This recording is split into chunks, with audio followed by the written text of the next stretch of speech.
വയനാട് തിരുനെല്ലിയിൽ കൂട്ടം തെറ്റെത്തിയ കുട്ടിയാനയെ പിടികൂടി. വനംവകുപ്പിന്റെ RRT സംഘമാണ് വലയുപയോഗിച്ച് കുട്ടിയാനയെ പിടികൂടിയത്. ശരീരമാകെ പരുക്കുള്ള കുട്ടിയാനയെ പരിചരണത്തിന് തോൽപ്പെട്ടിയിലെ വനംവകുപ്പ് കേന്ദ്രത്തിലേക്ക് മാറ്റി. സുർജിത്ത് അയ്യപ്പത്ത് വിവരങ്ങളുമായി. സുർജിത്ത്, പലയിടത്തും പരുക്കുണ്ട് ഈ കുട്ടിയാനയ്ക്ക്.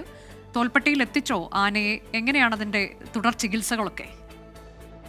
ആനയ്ക്ക് പരിക്ക്, നല്ല പരിക്കുണ്ട്. ആന അഗ്രസീവായിട്ടാണ് പെരുമാറുന്നതെന്നാണ് വനംവകുപ്പ് ഉദ്യോഗസ്ഥർ പറയുന്നത്.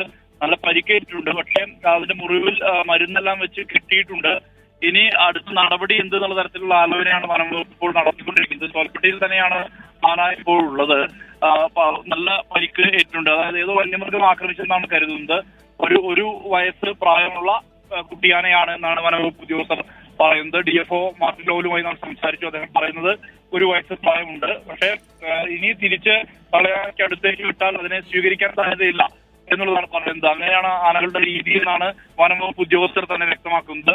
അതുകൊണ്ട് തന്നെ ഏത് വിധത്തിൽ ഇതിനെ പരിചരിച്ച് ഏത് വിധത്തിൽ എങ്ങനെയാണ് ചെയ്യേണ്ടത് എന്നുള്ള കാര്യത്തിൽ ഉൾപ്പെടെയുള്ള കാര്യങ്ങളിൽ ആലോചന നടക്കുന്നതേ ഉള്ളൂ. നിലവിലിപ്പോൾ തോൽപ്പെട്ടിയിലേക്കാണ് ആനയെ എത്തിച്ചിട്ടുള്ളത്. ആന ഈ കുതിറി ഓടാനൊക്കെ ശ്രമിക്കുന്ന അത്തരത്തിലുള്ള സ്ഥിതിക്ക്